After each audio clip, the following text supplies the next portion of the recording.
নমস্কার বন্ধুরা, আজকে আমি তোমাদের সাথে পেঁয়াজকলি রেসিপি শেয়ার করব, যেটা তোমরা রুটি, লুচি, পরোটা বা ভাতের সাথে খেতে পারবে। এটা খেতে জাস্ট ফাটাফাটি লাগে।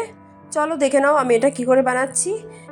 এটা বানানোর জন্য আমি দেখো বেগুন কেটে নিয়েছি, ছোট ছোট করে কেটেছি।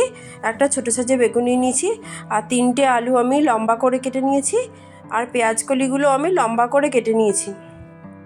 আর আলুগুলো আমি খুব মোটাও কাটিনি, খুব পাতলাও কাটিনি, মিডিয়াম সাইজ করে কেটে নিয়েছি। এবার এইদিকে কড়াইয়ে আমি সর্ষে তেল দিয়ে দিলাম। এই রান্নাটা সর্ষে তেলে করলেই খেতে ভালো লাগে, সেই কারণেই আমি সর্ষে তেল দিয়ে করছি। তেলটা গরম হয়ে গেলে আমি বেগুনগুলো ছেড়ে দেবো। গ্যাসের আঁচটা বাড়িয়ে আমি বেগুনগুলোকে নাড়িয়ে চাড়িয়ে ভেজে নেব। শীতকালে কিন্তু পেঁয়াজকলিটা পাওয়া যায়, আর এই পেঁয়াজকলি খেতে কিন্তু ভালোই লাগে রুটি, লুচি, পরোটার সাথে বা ভাতের সাথে, যেটা দিয়ে খাও না কেন। চলো বেগুনটা একটু নাড়িয়ে চাড়িয়ে 2-3 মিনিট পর আমি সামান্য নুন আর সামান্য হলুদ দিয়ে নাড়িয়ে চাড়িয়ে নেব। মানে বেগুনটা পুরোপুরি আমি আর কি লালচে করে ভেজে নেব। দেখো লালচে ভাব হয়ে গেছে, বেগুনটাও কিন্তু ভাজা হয়ে গেছে। বেগুনটা আমি এবার নামিয়ে নেব। এটা খুব তাড়াতাড়ি রান্না হয়ে যায়, বেশি টাইম লাগে না, 10-15 মিনিটের মধ্যে এই রান্নাটা কিন্তু হয়ে যায়। বেগুনগুলো আমার নামানো হয়ে গেছে। এবার আমি ওই তেলের মধ্যে দিয়ে দিলাম 1/2 চামচ কালো জিরে ফোড়নের জন্য, আর দিয়ে দেবো একটা কাঁচা লঙ্কা চিড়ে দিয়েছি। তোমরা চাইলে শুকনো লঙ্কা দিতে পারো, তবে আমি কাঁচা লঙ্কায় রান্নাটা করব। ফোড়নটা একটু ভাজা ভাজা হয়ে গেলে এবার আমি আলু দিয়ে দেবো। এবার আমি গ্যাসের আঁচটা মাঝারি করে রাখবো। আলুগুলো দেওয়া হয়ে গেলে আলুটা আমি নাড়াবো চাড়াবো, 3-4 মিনিট মতন নাড়াবো চাড়াবো। 3-4 মিনিট পর আমি পেঁয়াজকলিগুলো দিয়ে দেবো।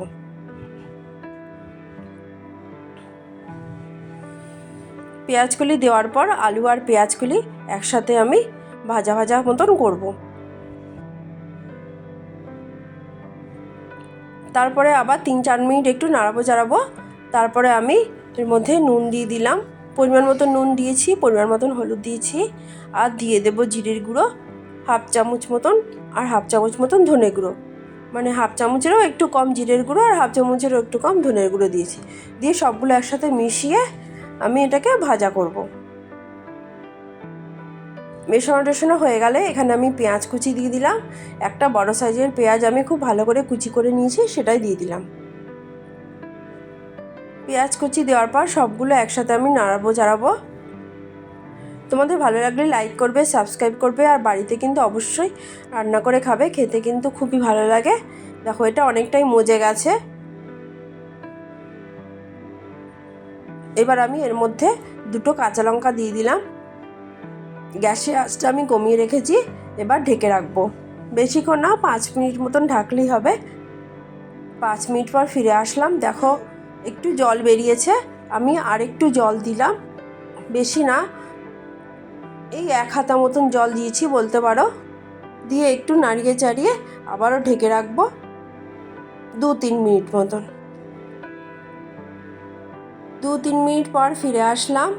এখানে আলুটা, পেঁয়াজকলিটা তো মানে নাড়াতে চাড়াতে তো অনেকটাই নরম হয়ে গেছিলো। জল দেওয়ার পর একটু মাখো টাইপ হয়ে গেছে আর একদম নরম হয়ে গেছে। এই টাইমে আমি বেগুনটা দিয়ে দিলাম। বেগুনটা আগে থেকে দিইনি, বেগুনটা তো খুব নরম হয়, গলে যাবে সেই কারণে। দেখো এই রান্নাটা কিন্তু আমার হয়ে গেছে। বেগুনটা দেওয়ার পর মিশিয়ে নিয়েছি।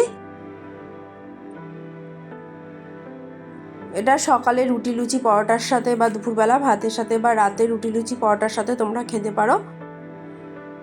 তোমাদের ভালো লাগলে লাইক করবে, সাবস্ক্রাইব করবে। Thanks for watching.